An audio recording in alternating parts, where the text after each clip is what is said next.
welcome back. Evelio, your mic's on mute, so pop that off. There you go. So, Evelio, before you jump into your presentation, you've been Yeah. around a long time. Evelio's not a retailer, he's not a manufacturer, but he is a super cool dude Nope. who has a podcast, talks about innovation, sustainability, packaging. Um, I called Evelio and said, "Gosh, you've been out there talking about AI a lot. I feel like it's just kind of the buzzword right now. Are we afraid or not afraid? Who knows?" And sustainability and packaging. Would you like to join us and kind of give us your perspective on what's going on? And I think, as I told you yesterday, don't be afraid to scare people. Please do. So, Yeah. Evelio, It's I'm going terrifying. to pop off and let you do your thing. But tell us about yourself, your business. Give yourself a little plug. We want you to make money too, and then jump right into it. All right. Sounds great. So real quick, my name is Evelio Mattos. I host the Packaging Unboxd podcast. I also am the creative director at idpdirect.com. You got me, right? Okay. That's all we Yep. just jumped in and out there. All right. But yeah, we're going to talk about AI. I know we've got like 30 minutes, so I'm going to try to Yep. run through some of these things so that we've got time for any Q&A that happens here at the end. So let's jump into this presentation. Perfect. All right. So what if I told you that in the near future, that sales associates are going to be replaced, everybody from sales associates all the way to executive directors of major retailers are going to be replaced by an AI-powered system, right? AI can parse data faster than we can. It can design to a brief faster than we can. It can streamline manufacturing inefficiencies faster than any one of us. It's not just the jobs, our jobs that it's coming for. The reality is that AI is going to begin to make consumer purchasing decisions as well. That means AI is going to be designing for AI. So a few years ago, even let's say 12 months ago, 6 months ago, if you heard about artificial intelligence, you would think war, sex, battles in the street. But today we know it's going to be sniper quiet when it takes over. The question is, are you going to let AI replace you, or are you ready to put up a fight? Like I said, my name is Evelio Mattos. I host the Packaging Unboxd podcast and the creative director of IDP. So my quick question is, how many of you, if you can throw it up in the comments, how many of you have already interacted with AI? I'll give you a second there. But as you're commenting, just think about what AI is, right? It's a simulation of human intelligence, the processes around human intelligence by a computer system. It's nothing more, nothing less. So just a few examples. If you've ever been on Facebook, which I'm sure nobody has, if you've ever searched something on Google, which I'm sure nobody has, and if you've got Siri or Alexa or any one of those assistants, I'm sure that nobody has used those either. But those are all using AI. At the bottom of your Google predictive comments, like when you type in retail and it fills in shopping or fashion or anything like that, that's all predictive text. That's all based on AI. And it even says so at the very bottom there in that circle. So I think we've all used AI. We just don't really see it. So now that we're actually seeing it in ways that we can actually see it in the news, people are starting to get afraid. But no, it's been here. It's been here for a while, and it's tracked us and it's learned so much about us that we're making things. It's making things that we've never seen before because it is out in the public now. It's been released. So now that we've scratched the surface, let's just kind of jump in. We're going to cover three things today. We're going to cover current developments in AI, carbon footprint reduction via AI, and we're going to have a quick crash course on how to use AI, specifically Midjourney, and why we should be using it. I know we've got a few design agencies on here, a few designers. A lot of times designers get really scared about artificial intelligence because they feel if the brand, the retailer, our clients, if they can develop packaging or design via AI, is our pricing going to have to drop? Not necessarily. You're just going to have to streamline your process. So let's talk about current developments in AI. Like, where are we seeing it? You know, Amazon Go, we're all familiar with this. We've all seen this. It's nothing new. It's been around for a while, but it uses AI and computer vision technology to automate the shopping experience. The reason I showed this is because I think as retailers, we've all seen this. It's kind of like, all right, it's old news. But what are we looking at? We're looking at no cashiers, lower labor costs, and where's the friction? Where's that consumer friction in the user experience? It's the human interaction. So human interaction is the friction. So how does this evolve further in retail? You eliminate the humans from the equation. Right. So if you thought, Chat GPT, which I think somebody mentioned here, you think about Midjourney or Dolly, if you think that that's AI, that's the limits of it, it's not. We're going to look at a bunch of other things that you can deploy to make your packaging more sustainable. But because there's something new every day, this week, actually at the end of last week, there was some new information that came out, some new things that were out there. One is called Auto GPT. One is called Baby AGI. The other is called Agent GPT. Now, all three of these allow you to create agents. Like this agent we've got here, this is Robot. He's from Boston Dynamics. And they allow you to create these agents, which are going to, essentially you ask the AI to do one task for you. Within that task, there are many tasks, but this one AI that you've increased, that you've created, can't do these other ones. What it does is actually creates new bots that execute these things. So what you're seeing here in all of this text, this is Green GPT, which I created last night. I created it to increase the recycling rates of LDPE in my area. So once I launched it, this agent created multiple agents of its own to execute tasks that it deemed important to the original goal of increasing recycling rates of LDPE in my area. So it's able to analyze LDPE recycling rates in my region. It identifies areas that have low recycling rates, and it can develop targeted campaigns. Now, this agent can't. So it creates a new one whose simple goal is to develop targeted campaigns in that area. Some of the things that it lists in here are it can develop partnerships with schools. It can develop a tracking and reporting system to monitor the progress of these systems. It did all of this, including being able to create another agent that could write the emails, respond to the emails, and deploy a mechanism to track itself, all within a few keystrokes. Like literally within a minute and a half, this entire thing was able to build itself. The only caveat here is that it's not ready to deploy to the world yet because it's not being able to connect beyond itself. So I can't connect it to my email at the moment. I can't connect it to different parts of the web, but these are features that are going to be available within the next 7 to 10 days. But if we ask, how many people would this have taken on your team to execute this goal, to execute this program, it's probably more than just one person typing a few things into a chatbot. So what this means is that robots are making more robots, and they're managing more robots more efficiently than both you and I are able to. So these are some of the new things that are happening out there. These are definitely things that we should be looking at.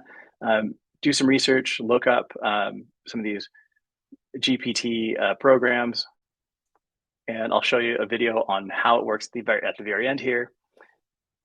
But it's not all that scary. Artificial intelligence can also be used for good. Right? It can play a significant role in helping brands reduce their packaging carbon footprint. So these are 4 ways that AI can help you reduce your packaging waste. All images in this thing have been created for the most part with AI as well. But it can help you reduce your packaging waste, and it can help you reduce your carbon footprint via design optimization, predictive analytics, route optimization, consumer education. So let's take a look at each of these. So these are, you've probably used some of these. You may be familiar with some of these. You may not be familiar with some of these, depending on where in the retail space you fall. So several existing apps include Esco, SpecRite, obviously, they're listed up here. These can all help you reduce your carbon footprint. They provide AI-assisted cost and carbon reducing solutions that include structural design, material optimization, packaging size reduction, and even nesting for transport. So each one of these things, let's say, for example, tops, if you're doing a tops analysis, and many of you may have done this, and if you're on the design side, maybe you haven't done this. What this allows you to do is it allows you to palletize your product. You may be able to reduce the size of your pack or increase the size of your pack in order to optimize the pallet. Then if you want to, say, stack these pallets, if you're a Costco or if you're a warehouse store that needs to stack pallets, then it'll automatically recommend increasing the ECT of your corrugated master carton to the appropriate one, depending on how many stacks you're looking for. If you're stacking 2 pallets to 4 pallets, these are things that it'll help you do. And if you combine these different softwares between ESCO and TOPS, NeoGrid, even SpecRite, it'll help you make some of those decisions.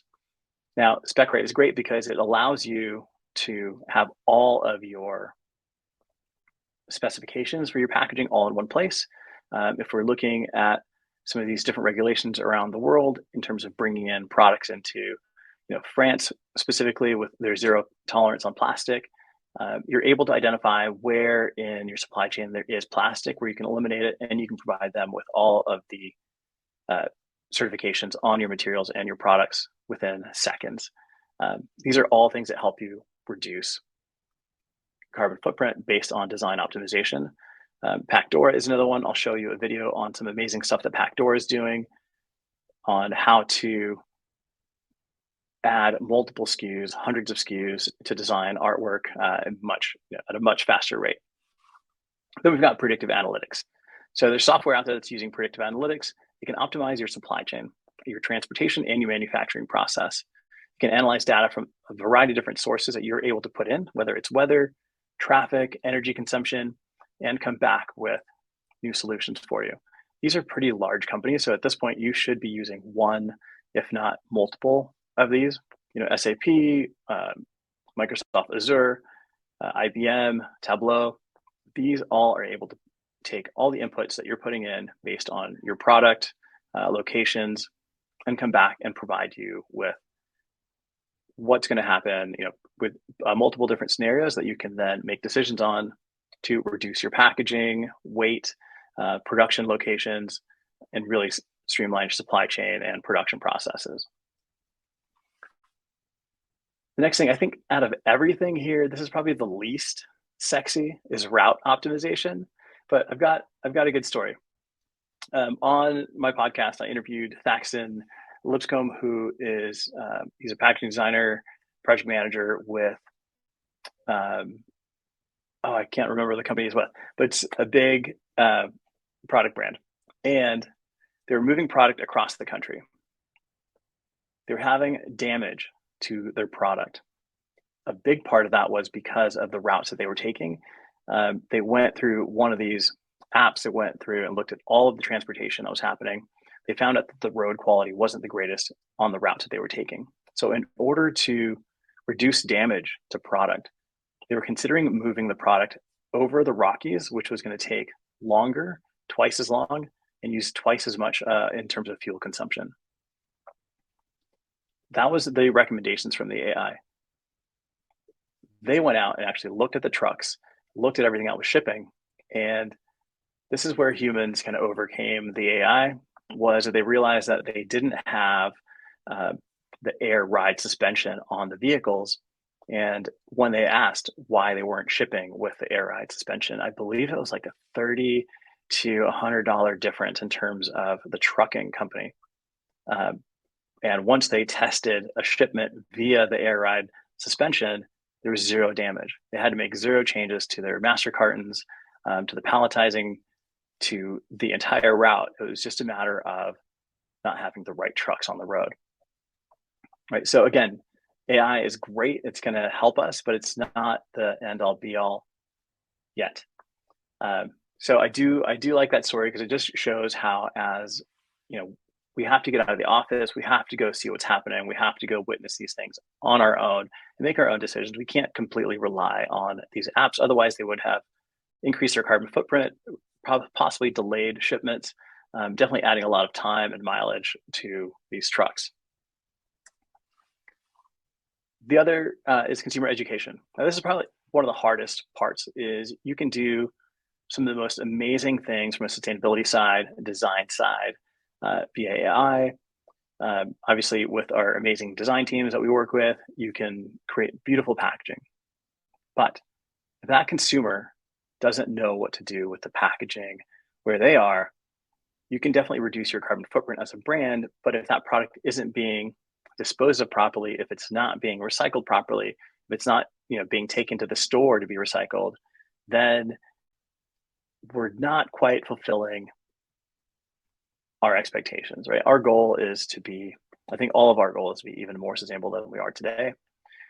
So I think Scrap is possibly the best app out there at the moment.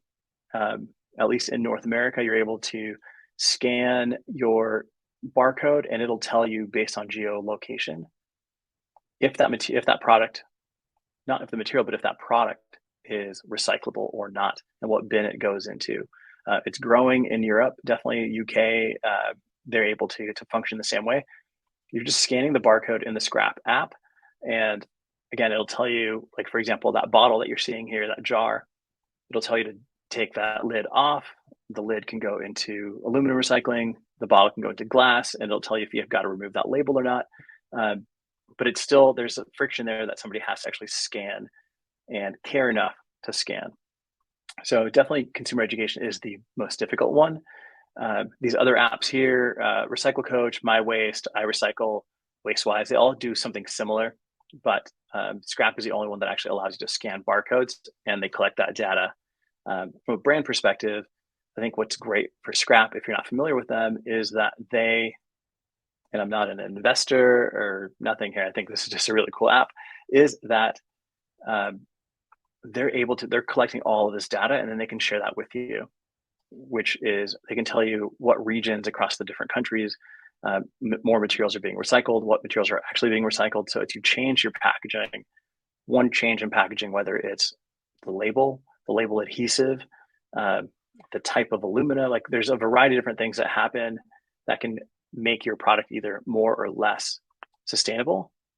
And they actually have data from boots on the ground. So who's done it, right? And I'm kind of running through this because I want to get to some pretty fun stuff here on the back end. This is definitely interesting things that's happening in AI, but who's done it? All these things sound great in theory. Some of you may already be doing some of these things without even knowing that artificial intelligence is behind it. But who's doing it today? These are our three big ones. Coke has partnered with Ocean Cleanup. Ocean Cleanup uses artificial intelligence and machine learning to identify and remove plastic from different waterways around the world. P&G is using predictive technologies to predict the outcomes and prescribe automation in production. I'd say with Ocean Cleanup as well, in terms of the machine learning that they're using to remove waste, like that's great. But then Coke is also using artificial intelligence. They created their own version of DALL-E for marketing purposes, which just launched, I think, about 2 weeks ago. It was in Piccadilly Circus in Manhattan, downtown Times Square. They did this huge thing trying to get people to sign up for their Coke artificial intelligence image generator to design their bottles. Just crowdsourcing design and incorporating AI into that process. L'Oreal is also using it for 3D printing to design and produce sustainable packaging. Nestle, Unilever, there's a bunch of brands that are out there that are doing this. Your brand may be doing this already as well. But what can we actually do? So we're gonna have just a quick crash course on how we can do things in AI. This may relate to the agencies, this may relate to your design studios, but how can we use it today? First thing is, I also have people to go check out Futurepedia. This is a website online, as opposed to a website not online. This is a website you can go to, It lists every day the latest in AI apps. There's almost 900 apps at this point. Um, there's probably a few that are really good that you could use today, but it's a great place to check at least weekly and see what's happening in AI, what new apps have launched. Um, at this point, we all know that Bing is using artificial intelligence. Microsoft, Google, Bing, and then Skype. I thought that was interesting. I think a week ago, my Skype sent me a message and said, Skype AI is here, ask me to do something, right? So we're all interacting with this, I think, on a more frequent basis. Now, it's just how can we use it? There's, Adobe, if you're a designer, you're using Adobe. If you go into the privacy and personal data settings, you have to opt out of allowing Adobe to track every click that you're making to train its AI model. So it's training a model to basically do what we're already doing. It's training the AI, you're training the AI that's potentially going to replace you, right? So what are people doing with AI? People are creating baby athletes. Paul Parsons is a designer out of the UK. These baby athletes built an entire business for him. He's getting hired by actual professional soccer players, football players, basketball players to create AI versions of them when they were babies, which is amazing. But people are using it to create typography, architecture, fashion, product concepts, and yeah, even packaging. So at the end of this conversation, I'll give you a link that you can train and learn how to do this on your own within 15 minutes. It's not that difficult, which is what's so crazy. Other people doing amazing stuff are Terry Campbell. This is terrystudios.com. He's a photographer. You may have worked with him already. He does a lot of major brands product photography. So what is he doing? He's actually creating backgrounds in AI. He's either creating these kitchens that you're seeing here, the watercolor painting that you see here for that poppy seed dressing, but he's also creating like complete backdrops. And he's got a gigantic LED projector. I think it's like 80-inch projector. And he's putting the backdrops up there, and then he's shooting the product photography in front of it. Because of depth of field, that background is going to blur out anyway. He may have like a marble counter to put the product on, and then a few different accessories. But he's able to build out, instead of the way that he would do it in the past, which was build out an entire kitchen, scout a location, have it cleaned, bring in new equipment. Instead of doing all of that for 1 or 2 shots, he's actually using artificial intelligence to move a lot faster. The quality of the shots remains. Pricing remains. It just streamlines things. It makes things move a lot faster, especially if you're creating images for marketing your brand, your product on social. There's no need to have an entire photo shoot, an entire photo crew out to do some of these some of this photographic projects. So you don't really need this for social, and even for some of these higher end things. For example, the Frosted Flakes box he shot with his iPhone. The kitchen he generated in Midjourney. He's able to put in different terms like a mid-century clean, silver teapot, silver toaster, blank, empty counter, and then he can shoot the box, drop it in Photoshop, add reflection here or there, and move through this stuff pretty quick in comparison to building an entire kitchen, an entire set. It definitely does take some time and some practice, but he's somebody you should definitely check out, terrystudios.com. It allows you to create quick concepts that communicate the general idea. It's something that you can do internally, and then you can hire an agency to actually execute or incorporate this into the design strategy, into focus groups, and get feedback. By no means is this final, but these are just really quick examples of how you can use AI to test and build faster, get feedback faster. You can launch landing pages based on this and get consumer feedback. Do they like these new products? Do they like these new types of layout? Do they like these color buttons? These are things, again, you can share with your design agency. They can make these updates, build something for you to test. From a sustainability side, this kind of misses the mark, but this is definitely something that's important because it does move things faster, and retail is moving faster than ever. today. This isn't the end of the design agency, but it's definitely the beginning of a more collaborative approach to design. One of the ways that I use AI is, for example, when I'm building out mood boards. I say this a lot. Instead of going to Pinterest or Google Images, I don't think anybody goes to magazines very much anymore to actually clip things out, unless you're looking at fabrics, is to really create your own images for your mood boards, but help kind of direct the visual design of your packaging, of your product, of your site, of everything that you're doing, is to customize these images, make brand new images for your boards, so you're not looking like somebody else. I know I mentioned to somebody before, there's a brand called Acne Studios. It's a fashion brand, and they have this little pink box. I think I've seen that pink box on the last 4 projects I've worked on from 4 different brands in terms of where they want their packaging to go. And what happens is when you see packaging on boards, you tend to think that's where I'm going. So definitely creating mood boards from scratch, from artificial intelligence, is something that's really important. It just gives you an opportunity to have something completely new, and it moves so fast that you can, as an agency or an internal design team, you can share these and say, is this what you mean? Is this the direction we're really feeling based on the strategy? And if it's not, you can shift it really relatively quick. So we talked about versioning designs. It's the most tedious part of packaging design, right? So this is from packdora.com. These guys have done an amazing job at getting 80% of the process done in terms of having production ready files. What you're seeing here is the Chinese version of Packdora. They're based in China. There's also Packdora is the US version of the website. They don't quite have this versioning thing launched in the US yet, but it's coming in the next few months. And it's not 100% perfect. I'll show you a quick video here of how it works. But let's say, for example, you've got one product that's fully fleshed out, fully designed, but you've got multiple sizes of it, or even multiple shapes of the same type of branded product. You're able to go in and select all the different sizes and shapes.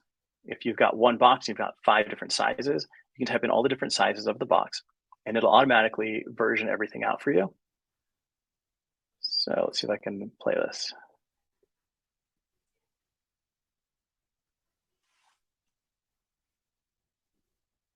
So this is picking out all the different sizes, and automatically it creates all those images with that packaging. Again, it's not perfect, but it gets you 80% of the way there. And what you do is you actually create production ready files for that first box. So you've got all your layered files, and when you update all these different sizes, they all contain all the layered files. Everything stays the same. You might have to go in, update a barcode. Obviously, you're going to have to change the barcode numbers, but you might have to scale that. You may have to adjust the position of some images, but it gets all those production ready files across all the different sizes and styles of packaging.